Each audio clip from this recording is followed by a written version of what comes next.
بسم اللہ الرحمن الرحیم۔ السلام علیکم ناظرین۔ ایک بادشاہ کی شادی کے کئی سال تک اس کی کوئی بھی اولاد نہیں ہوئی۔ پھر ایک دن بادشاہ کی بیوی نے ایک فقیر کے ساتھ جو کیا، جسے سن کر آپ حیران اور پریشان رہ جائیں گے۔ ایک بادشاہ تھا، اس کی 2 بیویاں تھیں، لیکن کسی سے اولاد نہیں ہوئی تھی۔ بادشاہ نے ہر چیز کر کے دیکھ لیا تھا، ڈاکٹر، حکیم، پیر، فقیر، خیرات، زکوٰۃ، سب کچھ کر لیا۔ شاید ہی کوئی ایسی چیز رہی ہو جو بادشاہ نے نہ کی ہو۔ جس نے جو کچھ کہا اس پر عمل کیا، لیکن کوئی بھی عمل، کوئی بھی ڈاکٹر، کوئی بھی دوا کچھ کارگر ثابت نہ ہوئی۔ آخر میں بادشاہ بہت مایوس ہو گیا اور سمجھنے لگا کہ میری بیوی کے مقدر میں اولاد ہے ہی نہیں۔ پھر وقت ایسے ہی گزرتا گیا۔ بادشاہ اپنی اولاد نہ ہونے کی وجہ سے بہت زیادہ پریشان رہنے لگا۔ ایک دن بادشاہ کے کانوں تک یہ بات پہنچی کہ شہر میں ایک فقیر آیا ہے جو ہر کسی کے لیے دعا کرتے ہیں اور وہ دعا قبول بھی ہو جاتی ہے۔ وہ بزرگ بہت ہی پہنچے ہوئے اللہ کے نیک بندے ہیں۔ بادشاہ نے سوچا، اگر ایسی بات ہے تو اس فقیر سے ہم بھی ملنا چاہتے ہیں، شاید ہماری بھی دعا قبول ہو جائے اور ہم بھی اولاد جیسی نعمت سے نواز دیے جائیں۔ جب بادشاہ نے اس بزرگ کے بارے میں سنا تو وہ خوشی خوشی دوڑتا ہوا محل میں گیا اور دونوں بیویوں سے یہ بات کہی۔ بادشاہ کی یہ بات سن کر ان کی دونوں بیویاں بہت ہی زیادہ خوش ہوئیں اور وہ دونوں فقیر کے پاس پہنچنے کی تیاریاں کرنے لگیں۔ بادشاہ دونوں بیویوں کے ہمراہ فقیر کی جھوپڑی میں جا پہنچے۔ بادشاہ اور اس کی دونوں بیویوں نے فقیر کو سلام کیا۔ فقیر سلام کا جواب دے کر خاموش چپ چاپ بیٹھے رہے۔ کچھ دیر کے بعد بادشاہ نے خود ہی کہا، شاہ صاحب، میرے یہاں اولاد نہیں ہے، دعا فرمائیے کہ خدا میری مراد پوری کرے۔ فقیر کچھ دیر تو چپ رہے، پھر انہوں نے کہا، خدا کے کام میں کسی کا اختیار نہیں۔ بادشاہ نے کہا، خدا اپنے نیک بندوں کی سنتا ہے اور آپ خدا کے نیک بندے ہیں، اگر آپ خدا سے دعا کریں تو ہماری بھی مراد پوری ہو جائے۔ فقیر کچھ دیر خاموش رہا، پھر بولا، اگر اولاد چاہتے ہو تو اس کے لیے جان دینی پڑے گی، اگر جان دینے کے لیے تیار ہو تو کہو۔ فقیر کی یہ عجیب و غریب بات سن کر بادشاہ اور ان کی دونوں بیویاں گھبرا گئی۔ فقیر کی بات سن کر تو بادشاہ کی چھوٹی بیوی سناٹے میں آ گئی، لیکن بادشاہ کی بڑی بیوی بولی، شاہ صاحب، اگر جان دینے سے میری اولاد ہو جائے گی تو میں جان دینے کو تیار ہوں۔ فقیر نے کہا، اگر لڑکا چاہتے ہو تو بادشاہ کی جان جائے گی، اور اگر لڑکی چاہتے ہو تو تم دونوں میں سے کسی کو جان دینی پڑے گی۔ بادشاہ کی بڑی بیوی نے کہا، شاہ صاحب، مجھے لڑکی چاہیے۔ بادشاہ اپنی بڑی بیوی کے منہ سے یہ بات سن کر حیران ہو گئے کہ میری بیوی اولاد کے لیے اپنی جان تک دینے کے لیے تیار ہو گئی ہے۔ چنانچہ فقیر نے تھوڑی سی مٹی اٹھا کر بادشاہ اور ان کی دونوں بیویوں کو دے دی اور کہا، اس کو سرہانے پلنگ کے دائیں طرف کے نیچے رکھ دینا۔ بادشاہ کی بڑی بیوی مٹی دونوں ہاتھوں میں لے کر خوش ہو گئی۔ بادشاہ کی چھوٹی بیوی سمجھنے لگی یہ پاگل ہو گئی ہے۔ بادشاہ بھی حیران تھا، وہ سوچ رہے تھے کہ اگر بیوی ہی نہ رہی تو پھر اولاد ہوئی یا نہ ہوئی، ایک ہی بات ہے۔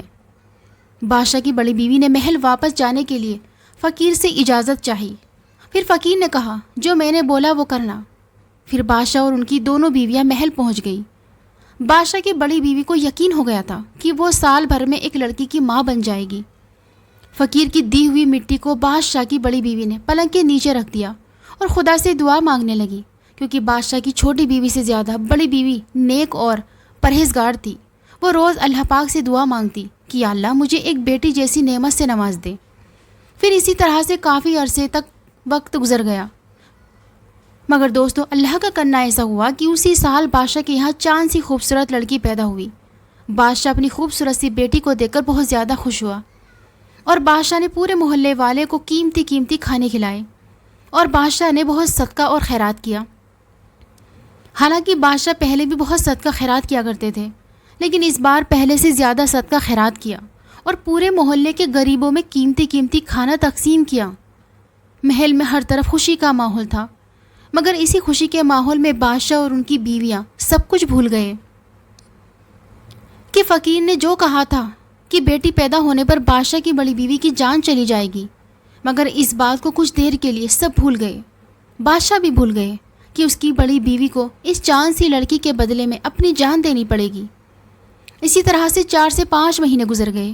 ایک دن بادشاہ کی بڑی بیوی اپنی چاند سی بیٹی کو دودھ پلا کر سلانے کے لیے لوری گا رہی تھی کہ اتنے میں فقیر کی آواز سنائی دی۔ بادشاہ کی بیوی فقیر کی آواز سن کر تھوڑی دیر کے لیے رنجیدہ ہو گئی، لیکن پھر خوشی خوشی اٹھی اور فقیر کے استقبال کے لیے محل کے دروازے پر جا پہنچی۔ بادشاہ کو بھی اس بات کی خبر پہنچ گئی کہ فقیر دروازے پر آیا ہے۔ بادشاہ کی بڑی بیوی فقیر کو دیکھ کر بہت زیادہ خوش ہوئی اور فقیر کا دل و جان سے شکریہ ادا کرنے لگی اور کہنے لگی، اے اللہ کے نیک بندے، آپ کی دعاؤں کی وجہ سے میں آج ماں بن پائی ہوں۔ فقیر نے کہا، ملکہ تمہیں اپنا وعدہ یاد ہے؟ ملکہ بولی، ہاں شاہ صاحب، میری جان حاضر ہے، آپ جب چاہے میں پیش کر دوں گی۔ فقیر نے جواب دیا، ابھی نہیں، جب بچی دودھ پینا چھوڑ دے تب پھر میں آؤں گا اور اسی وقت بتاؤں گا کہ جان کیسے دینی ہے۔ یہ کہہ کر فقیر محل کے دروازے سے چلا گیا۔ ملکہ اور بادشاہ بچی کے پاس آ گئے۔ بادشاہ اپنی بڑی بیوی سے کہنے لگا، دیکھو ملکہ، اس طرح سے جان دینا کوئی عقل مندی نہیں ہے۔ یہ فقیر تمہارا کچھ بھی نہیں بگاڑ سکتا۔ میں تمہارے رہنے کے لیے ایسا انتظام کر دوں گا کہ وہاں تک کسی کا سایہ بھی نہیں جا سکے گا۔ بیگم بھی شاید یہی چاہتی تھی۔ وہ بادشاہ کے کہنے میں آ گئی اور وعدہ خلافی پر آماد ہو گئی، یعنی بادشاہ کی بیوی فقیر سے کیے وعدے کے خلاف جانے لگی۔ بادشاہ نے اپنی بیوی سے کہا، میں تمہارے لیے ایک لوہے کا محل بنوا دوں گا، اس کے اندر ہر قسم کے انتظامات ہوں گے، تمہیں کوئی نقصان نہیں پہنچا سکے گا، اگر موت بھی آنا چاہے گی تو وہاں پر نہیں مار سکے گی، تم بالکل اطمینان رہو۔ بیگم یہ سن کر بہت زیادہ خوش ہو گئی اور بادشاہ سے کہا، اچھا تو بہت جلد ایسا محل بنوا دو تاکہ میں اس میں پہنچ جاؤں اور بچی کو اپنے ساتھ رکھوں۔ بادشاہ نے ماہر کاریگروں کو حکم دیا اور کاریگروں سے کہا کہ مجھے ایک ایسا محل بنا کر دو جس میں وہ فقیر تو دور کی بات وہاں موت بھی نہ آ سکے۔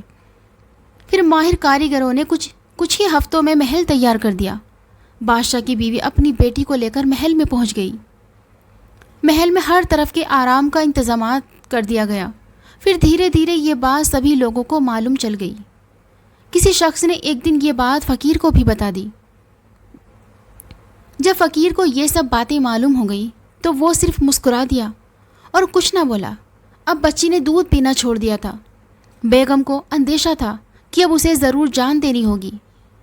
اسے اس لوہے کے محل اور ان سب انتظامات پر بھروسہ نہ تھا۔ وہ چاہتی تھی کہ جان دینے کے لیے تیار ہو جائے، لیکن بادشاہ اسے بھروسہ دلاتا رہا۔ وہ اپنی بیوی کو مارنا نہیں چاہتا تھا۔ بادشاہ نے اپنی بیوی کو بچانے کے لیے ہر ممکن کوشش کی۔ ایک دن بادشاہ کی بیوی بہت رنجیدہ تھی۔ بادشاہ اپنی بیوی کا سنجیدگی کا سبب جاننا چاہتا تھا، اس لیے بیگم کو بہلایا اور اس سے کہا، تمہاری سنجیدگی بلا وجہ ہے، چھوڑو بھی یہ سب باتیں، لو یہ انار کھاؤ، تمہارے لیے بہت دور سے خاص طور پر منگوایا ہے۔ بیگم کو انار دیا۔ بیگم نے انار لے کر میز پر رکھ دیا۔ بادشاہ بیگم کو تسلی دینے کے بعد باہر چلا گیا اور دروازہ اچھی طرح بند کر دیا۔ بیگم بچی کو گود میں لیے ہوئے پیار کر رہی تھی کہ اس کی نظر انار پر پڑی، لیکن اچانک انار بہت بڑا ہوتا گیا اور آہستہ آہستہ بڑا ہوتا جا رہا تھا۔ ایسا معلوم ہو رہا تھا کہ چند لمحوں میں 2 ٹکڑے ہو جائیں گے۔ بیگم چیخنا چاہتی تھی لیکن چیخ نہ سکی، وہ سہم گئی تھی، اس لیے بچی کو چھاتی سے چپکا لیا۔ انار بڑا ہوتے ہوتے 2 ٹکڑے ہو گیا اور اس میں سے ایک سانپ نکلا۔ بیگم گمسم دیکھتی رہی اور سانپ بیگم کو کاٹ کر واپس چلا گیا اور انار کے دونوں ٹکڑے اکٹھے ہونا شروع ہو گئے اور انار آہستہ آہستہ پہلی صورت میں واپس آ گیا۔ کچھ دیر کے بعد بادشاہ اندر آیا تو اس نے دیکھا بیگم خاموش ہے اور اس کا چہرہ نیلا پڑ گیا ہے۔ ڈاکٹروں اور حکیموں کو بلوایا گیا لیکن کوئی کوشش کارگر ثابت نہ ہوئی۔ ڈاکٹر اور حکیموں نے کافی دیر تک علاج کرنے کے بعد بتایا کہ بادشاہ کی بیوی اب اس دنیا میں نہیں رہی، اس دنیا فانی سے چلی گئی۔ بادشاہ یہ بات سن کر بہت زیادہ رویا اور بادشاہ کافی پریشان بھی تھا کہ آخر میری بیوی کی موت کیسے ہوئی، کیونکہ وہاں پر کسی چیز کا نشان بھی موجود نہ تھا۔ اب بچے کی دیکھ بھال چھوٹی بیوی کے ذمے آ گئی۔ کچھ دن تو چھوٹی بیوی نے بچی کو بڑے لاڈ پیار سے رکھا، پھر بے پرواہی شروع کر دی۔ جب اسے یہ خیال آیا کہ یہ بیٹی تو بڑی بیگم کی کہلائے گی، میں کیوں اس لڑکی کو گلے کا ہار بنائے رکھوں۔ بادشاہ کی چھوٹی بیوی کے دل میں اس طرح کے خیالات آنے لگے۔ اب بادشاہ کی بیوی یہ سوچنے لگی کہ کسی طرح سے میری اس بچی سے جان چھوٹ جائے اور اس کے لیے مجھے جو کرنا پڑے میں کرنے کے لیے تیار ہوں۔ بادشاہ کی بیوی ہر پل یہی سوچتی رہتی، کسی طرح اس سے دامن چھڑایا جائے۔ ایک رات اس نے بچی کو 2 آدمیوں کے سپرد کر دیا اور ان سے کہا کہ اسے دور کسی جنگل میں جا کر مار ڈالو، مگر اس کے بارے میں بادشاہ کو کانوں کان خبر نہیں ہونی چاہیے۔ بادشاہ کی بیوی سوچنے لگی، اگر بادشاہ جب پوچھے گا تو کوئی ایسا ویسا بہانہ بنا لوں گی اور پھر اپنی محبت سے یقین بھی دلا دوں گی۔ ادھر دوسری طرف جنگل میں وہ دونوں آدمی نے پہنچ کر مشورہ کرنا شروع کیا۔ انہوں نے بہت سوچنے سمجھنے کے بعد فیصلہ کیا کہ اس بچی کو یہیں چھوڑ کر چلے جائیں۔ اس کی زندگی ہوگی تو بچ جائے گی، ورنہ کوئی جنگلی جانور کھا جائے گا۔ انہوں نے بچی کو ایک درخت کے نیچے ٹوکری میں لٹا دیا اور واپس چلے گئے۔ جب بچی کو بھوک لگی تو اس نے دونوں ہاتھ پاؤں مارے اور رونے لگی۔ کئی قریب ہی ایک ہرنی اپنے بچے کو دودھ پلا رہی تھی۔ اس نے آواز سنی تو وہ اس درخت کے نیچے پہنچی اور بچی کو چاٹ چاٹ کر پیار کرنے لگی۔ بچی نے رونا بند کر دیا۔ اسے محسوس ہوا کہ اسے اس کی ماں کا پیار مل گیا۔ ابھی صبح ہونے میں دیر تھی کہ ایک لکڑہارا ادھر آ نکلا۔ اس نے سوچا تھا کہ صبح ہونے سے پہلے ہی لکڑیاں کاٹ لاؤں گا، ورنہ جنگل سے لکڑیاں لانی پڑیں گی اور ٹھیکیدار کے آدمی پکڑ لیں گے۔ اس نے دیکھا کہ ایک ہرنی ٹوکری میں رکھی بچی کو چاٹ رہی ہے اور اپنا انگوٹھا چوس رہی ہے۔ ہرنی لکڑہارے کو اپنی طرف آتے ہوئے دیکھ کر بھاگ گئی اور لکڑہارے نے بچی کو اٹھا لیا۔ اسے بچی بہت پیاری لگی۔ وہ لکڑیاں کاٹنا بھول گیا اور بچی کو اٹھائے ہوئے گھر پہنچا۔ اس کی بیوی خوبصورت سی بچی پا کر بہت خوش ہوئی۔ صبح ہوتے ہوتے آس پڑوس میں بات پھیل گئی اور عورتیں مبارکباد دینے کے لیے آنے لگی۔ لکڑہارے کی بیوی پھولے نہ سماتی تھی۔ وہ سمجھتی تھی جیسے یہ اس کی اپنی بیٹی ہو۔ جو بھی عورت بچی کو دیکھتی یہی کہتی کہ بہت خوش نصیب اور خوبصورت بچی ہے۔ دن گزرتے گئے اور بچی بڑھتی گئی۔ سب لوگ اسے مہذبی کے نام سے پکارتے تھے۔ جس دن یہ بچی اس گھر میں آئی تھی، ہر کام میں برکت ہونے لگی تھی اور کسی بات کی تنگی نہ رہی تھی۔ لکڑہارے کی بیوی تو اپنے بچوں کو زیادہ پیار کرتی تھی اور ان کا زیادہ خیال رکھتی تھی، لیکن لکڑہارا بچوں سے کہیں زیادہ اس بچی کا خیال رکھتا تھا، اور جب باہر سے آتا تھا تو اس سے پوچھتا تھا۔ اس بات سے لکڑہارے کی بیوی بچی سے جلنے لگی تھی، لیکن اس کا کچھ بس نہ چلتا تھا۔ لکڑہارے کے آگے پیچھے چاہے اسے ٹیڑھی آنکھ سے دیکھے، لیکن لکڑہارے کے سامنے اس کا فیصلہ نہ پڑتا کہ وہ بچی اور اپنے بچوں میں فرق رکھے۔ مہذبی 11 برس کی ہو گئی تھی۔ وہ نگاہوں کے فرق کو محسوس کرنے لگی تھی۔ ایک دن لکڑہارے کی بیوی نے اسے ذرا کڑی نگاہ سے دیکھا۔ اسے تکلیف ہوئی۔ وہ تنہائی میں جا کر رونے لگی اور روتے روتے سو گئی۔ اس نے خواب میں اپنی ماں کو دیکھا۔ ماں اس کے آنسو پوچھ رہی تھی اور اسے پیار سے سلانے کی کوشش کر رہی تھی۔ اسی دن لکڑہارا بہت خوشی خوشی گھر واپس آیا اور بیوی کو اشرفیوں کی تھیلی دی۔ پھر پوچھا، مہذبی بیٹی کہاں ہے؟ جب سے وہ اس گھر میں آئی ہے اس گھر کے بھاگ جاگ اٹھے ہیں۔ اس بات کو سن کر بیوی خاموش رہی تو لکڑہارا بولا، بتاؤ میری بیٹی کہاں ہے، میں خود جا کر اسے لاتا ہوں۔ لکڑہارے نے دیکھا کہ مہذبی سو رہی ہے اور اس کی آنکھوں سے آنسو بہہ رہے ہیں۔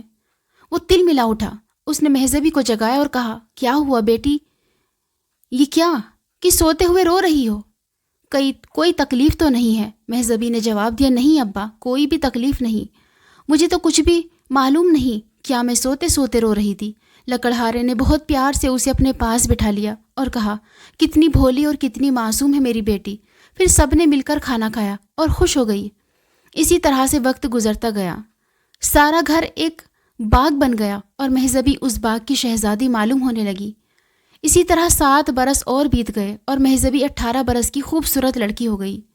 ایک دن جب وہ جنگل میں گائے چرا رہی تھی تو اس طرح ایک شہزادہ شکار کرتے کرتے اس کی طرف آنے لگا۔ وہ ایک ہرن کے پیچھے گھوڑا دوڑاتے دوڑاتے اپنے ساتھیوں سے بچھڑ گیا تھا۔ ہرن اس کی شکار سے باہر چلا گیا تھا اور شہزادہ دن بھر اس ہرن کے چلتے جنگل میں بھٹک گیا، اور تیز دھوپ کی وجہ سے شہزادے کو پیاس لگنے لگی تھی۔ جب شہزادے نے مہذبی کو دیکھا تو مہذبی نے شہزادے کو اپنی طرف دیکھتے ہوئے کہا کہ آپ کو پیاس لگی ہے، میں آپ کو پانی تو نہیں دے سکتی، مگر آپ چاہے تو گائے کا دودھ نکال کر دے سکتی ہوں۔ اگر آپ پانی پینا چاہتے ہیں تو پانی تو ذرا دور سے لانا پڑے گا، یہاں سے میرا گھر 1 میل دور ہے۔ اگر پانی ہی پینا ہے تو میرے ساتھ میرے گھر چلیے۔ یہ کہہ کر مہذبی گھر کی طرف چلنے لگی اور شہزادہ اس کے پیچھے پیچھے چلنے لگا۔ مہذبی جب اس شہزادے کو لے کر گھر میں آئی تو اس کی امی نے پوچھا، یہ کون ہے؟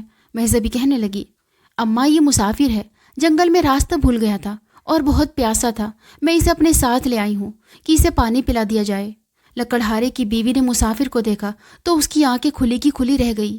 وہ شہزادہ معلوم ہوتا تھا، بہت قیمتی گھوڑے پر سوار تھا اور ہیرے اور جواہرات کے کپڑے پہنے ہوئے تھے، ماتھے پر خوبصورت تاج نظر آتا تھا۔ مہذبی نے چھاچھ کا کٹورا بھر کر شہزادے کو دیا اور کہا کہ آپ کو بھوک لگی ہے، آپ کہیں تو میں آپ کے لیے کھانا پیش کروں۔ شہزادے نے مسکراتے ہوئے کہا کہ مجھے صرف پیاس لگی تھی۔ پھر شہزادہ وہاں سے روانہ ہو گیا۔ شام کو لکڑہارا گھر آیا تو بیوی کو بہت خوش پایا۔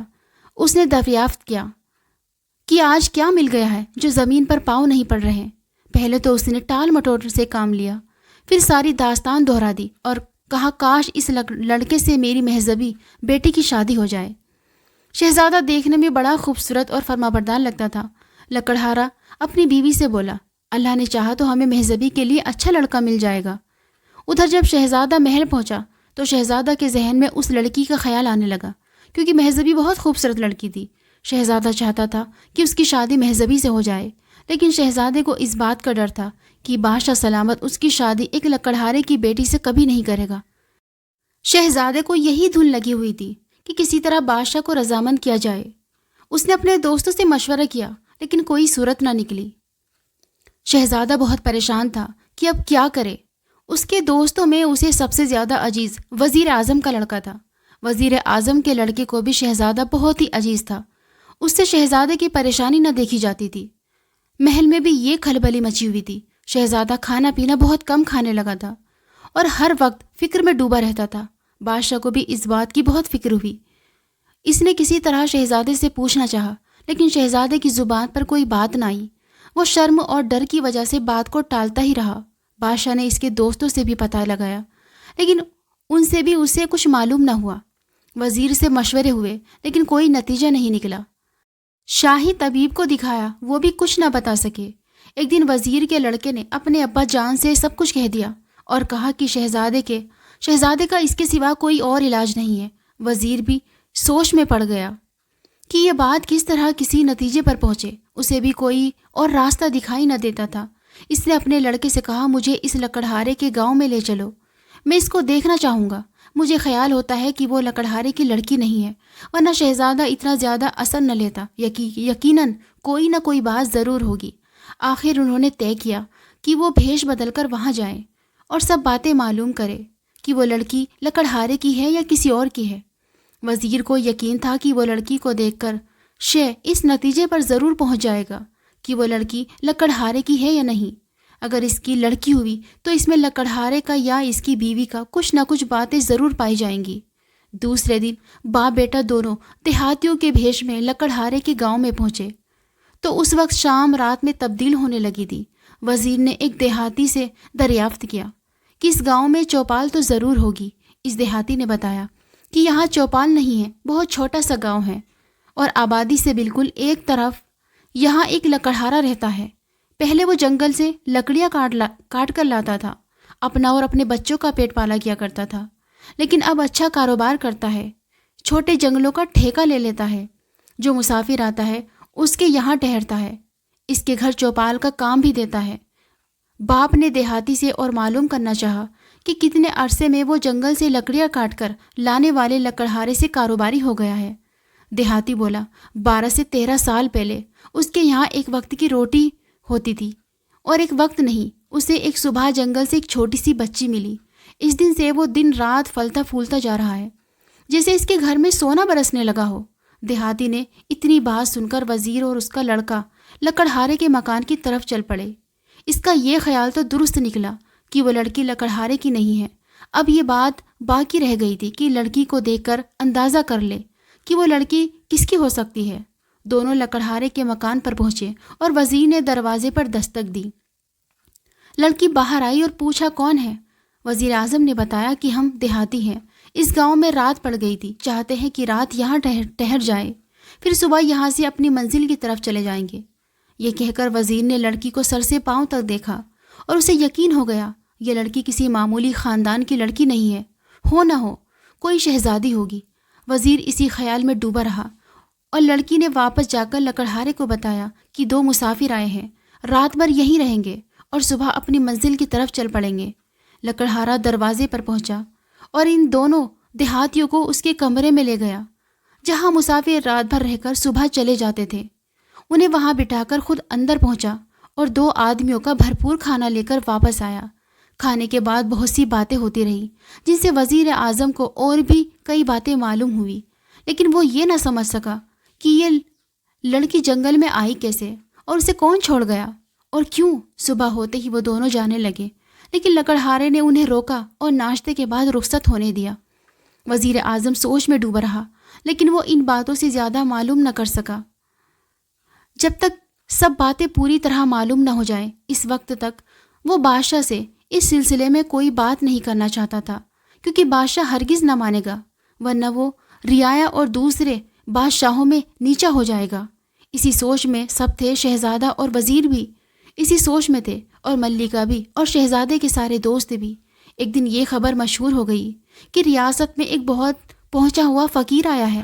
بادشاہ نے بھی یہ خبر سنی اور ملکہ نے بھی۔ ملکہ نے بادشاہ سے کہا اور بادشاہ نے وزیر اعظم سے مشورہ کیا۔